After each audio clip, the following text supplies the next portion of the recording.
الذكر فهل من مدكر بسم اللہ الرحمن الرحیم ولما جاءت رسلنا، اور جیسے ہی ہمارے فرشتے آئے ابراہیم بالبشرا، ابراہیم علیہ السلام کے پاس خوشخبری لے کر، قالوا، انہوں نے کہا، انا مہلکو اہل هذه القریہ، بے شک ہم اس بستی والوں کو ہلاک کرنے والے ہیں، ان اہلھا کانوا ظالمین، بے شک اس کے رہنے والے ظلم کرنے والے ہیں، ظالم ہیں۔ قال، تو جناب ابراہیم علیہ السلام نے فرمایا، ان فیہا لوطا، اس میں تو لوط علیہ السلام بھی ہیں۔ قالوا، انہوں نے کہا، نحن اعلم بمن فیہا، ہم خوب جانتے ہیں جو بھی اس میں ہے، لننجینہ، ضرور ہم اس کو بھی نجات دیں گے،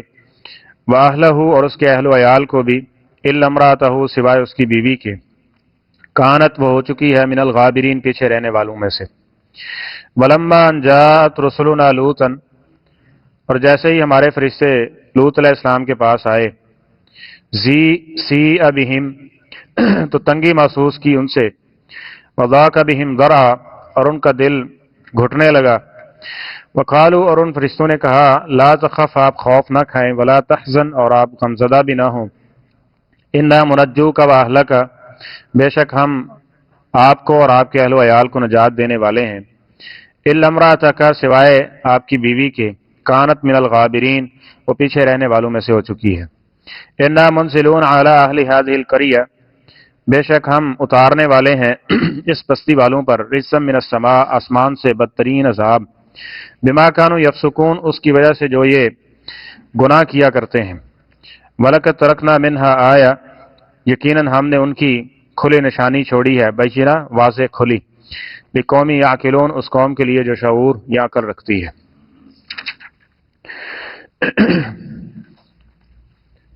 لوط علیہ السلام کی قوم، جو ایک انتہائی گھٹیا برائی کے اندر مبتلا تھی، پیغمبروں نے آ کے ان کو سمجھایا، انہوں نے اپنے اعمال درست کرنے کے بجائے ایسی بات کہنے والوں کا مذاق اڑایا، اور ان کو وہ ستاتے اور پریشان کیا کرتے تھے۔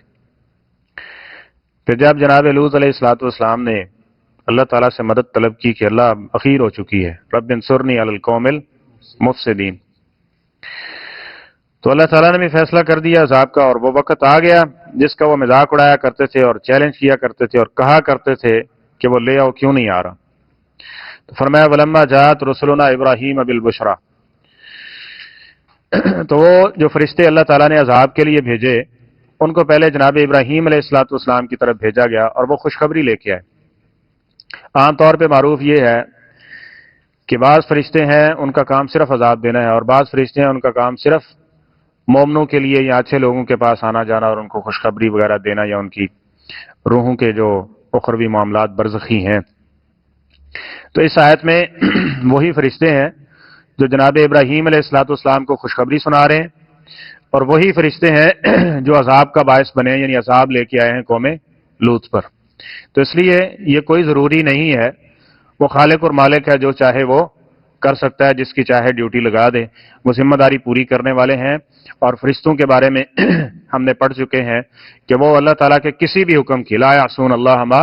امرہم وہم یفعلون،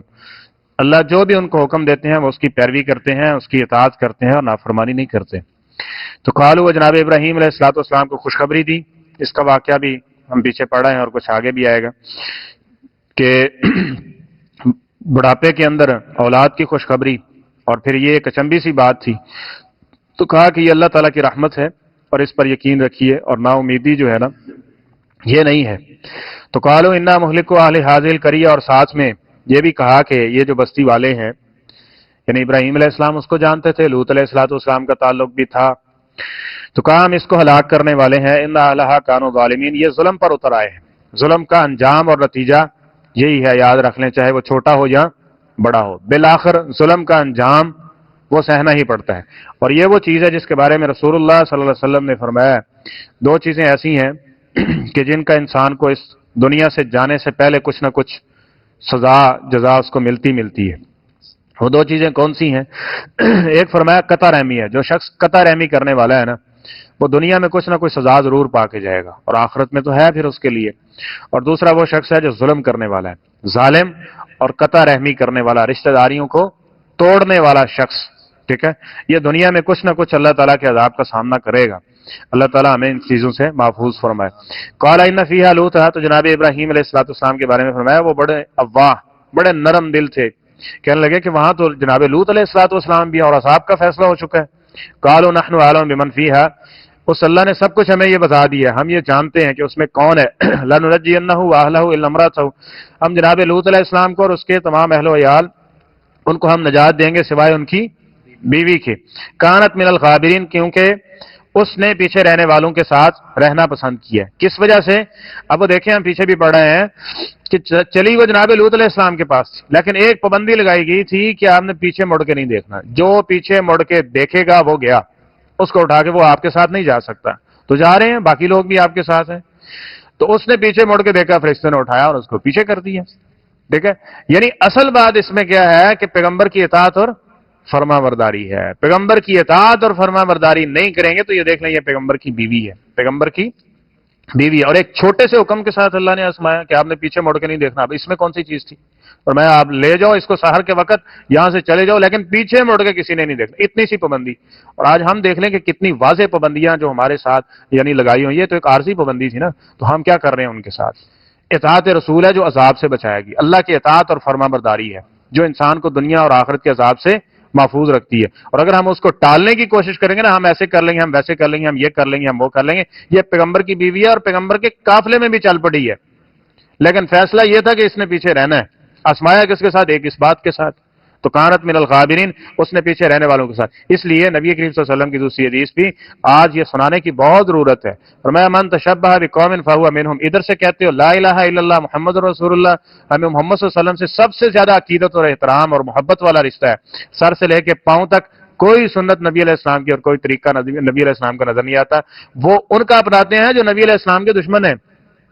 تو جس طرح کے اعمال ہوں گے، فرمایا یہ زبان سے مت خیال کرو کہ ہم نے جو کہہ دیا وہ ایسا ہونے والا ہے۔ من تشبہ بقوم فہو منہم، جس کی مشابت تمہارے جسم، تمہارے اعمال، تمہارے کردار اور تمہارے افعال کے اندر نظر آئے گی نا، اسی کے مطابق قیامت کے دن تمہیں اس جماعت کے ساتھ کھڑا کر دیا جائے۔ من تشبہ بقوم فہو منہم، وہ انہی میں سے ہوگا۔ اور اگر پیغمبر علیہ السلام، صدیقین، شہداء، صالحین کا ساتھ چاہیے تو پھر ان کی مشابہت اختیار کرنا پڑے گی، اعمال میں بھی، افعال میں بھی، اور اس جسم کو بھی اسی کے مطابق جو ہے وہ ڈھالنا ہوگا۔ تو اس کو دیکھ لیں، کانت من الغابرین، اس کے اعمال و افعال یعنی دلی، یعنی جس چیز کو پسند کرتے ہیں نا، پسند ناپسند کا تعلق کیا تھا؟ وہ ادھر تھا۔ تو فرمایا کانت من الغابرین، وہ آپ کے ساتھ نہیں جائے گی، وہ انہی کے ساتھ رہے گی۔ ولما ان جاءت رسلنا لوطا سیء بہم، اور جب لوط علیہ السلام کے پاس یعنی وہ فرشتے آئے اور وہ انسانی شکل کے اندر تھے،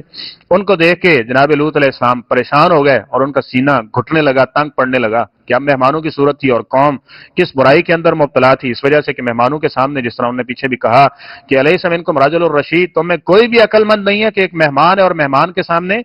جو ہے میزبان کے سامنے مہمان کو کس طرح تم بے عزت کرو گے۔ تو انہوں نے جب لوط علیہ السلام کی یہ پریشانی دیکھی تو اس موقع پہ کہا قالوا لا تخف ولا تحزن،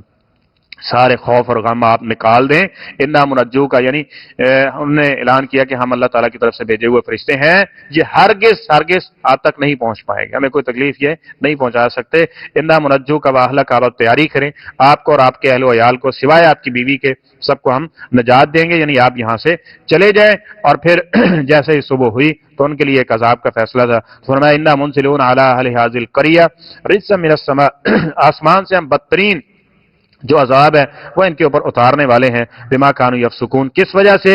کہ یہ فسق و فجور میں، گناہوں اور نافرمانیوں کے اندر حد سے گزر چکے ہیں۔ اور پھر یہ یاد رکھیں کہ جب بھی کوئی قوم، وہ سنن ترمذی کی، سنن ابن ماجہ کی روایت کہ جب کوئی قوم 5 گناہ کرے گی تو پھر اللہ تعالیٰ 5 سزائیں بھی ان کے اوپر مسلط کرے گا۔ اور پھر خصوصاً یہ جو چیز ہے نا یہ اللہ کو بڑی ناپسند ہے کہ ایک انسان گناہ بھی کرے اور اس کا پھر اعلان بھی کرے، گناہ بھی کرے اور اس پہ فخر بھی کرے، گناہ بھی کرے پھر اس کی تبلیغ بھی شروع کر دے لوگوں کو، گناہ بھی کرے اور اس کو پورے ایک جس طرح وہ تدبیر کے ساتھ ہوتا ہے نا، تدبیر کے ساتھ، ایک ہے گناہ ہو جانا، ٹھیک ہے، جب وہ گناہ ہو گیا تو نیکی ہوگی تو ساتھ میں وہ گناہ بھی جاتا رہے گا. لیکن ایک شخص جو تدبیر کے ساتھ یہ گناہ کرتا ہے کہ میں نے یہ کرنا ہے، میں نے یہ کرنا ہے، میں نے یہ کرنا ہے، اس کی پلاننگ پوری کی پوری کرتا ہے، تو یہ مصر ہے، اصرار کرنے والا ہے، اور اللہ تعالیٰ کی کبریائی کو یہ شخص چیلنج کرنے والا ہے. اور انہی لوگوں کے بارے میں اللہ تعالیٰ نے بار بار کہا کہ لا یہدی القوم الظالمین لا یفلح المجرمون، ایسے مجرموں کو اللہ فلاح نہیں دیتے، کامیاب نہیں ہونے دیتے، اور نہ ہی یہ فسادی لوگ. اسی طرح یہاں کہا گیا کہ یہ فاسق ہیں اور ان پر اب صاحب کا فیصلہ ہو چکا ہے. وَلَقَدْ تَرَكْنَا مِنْهَا آیَةً بَيِّنَةً، اللہ تعالیٰ فرماتے ہیں ہم نے ان کو ہلاک کر کے تمہارے لیے کھلی نشانی بنا دی ہے، کھلی نشانی بنا دیا کہ اب تم میں سے کوئی شخص یہ نہ کہے کہ عذاب کیوں نہیں آتا ہے. اب کوئی شخص یہ نہ کہے کہ ہم تو ان برائیوں کے اندر اور ہمارے معاشرے میں تو یہ چیزیں ہیں تو عذاب کیوں نہیں آتا. یہ اللہ کی رحمت ہے کہ اس نے روکا ہوا ہے، یہ اس کی رحمت ہے کہ اس نے بچایا ہوا ہے، وگرنہ اس طرح کی برائیاں ہوں تو پھر اللہ تعالیٰ کے عذاب کے فیصلے تو ہے نا، اس میں دیر ہو سکتی ہے. یہ ہمیں کسی کو بھی علم نہیں ہے کہ وہ کب آنے والا ہے، لیکن اس کا مطلب یہ نہیں ہے کہ وہ آئے گا ہی نہیں. ٹھیک ہے، لیکن فرمایا بما کانوا یفسقون ولقد ترکنا منها آیۃ بینہ، یہ کھلی نشانی، اور یہ اہل مکہ بھی جانتے تھے اس صورت کے اندر بھی. تو فرمایا کہ یہ تمہارے لیے ایک واضح نشانی ہے، لقوم یعقلون، ہے کوئی سمجھنے والا، شعور رکھنے والا. اب دیکھیں نا، ایک چیز کنفرم ہے، آج نہیں تو کل، کل نہیں تو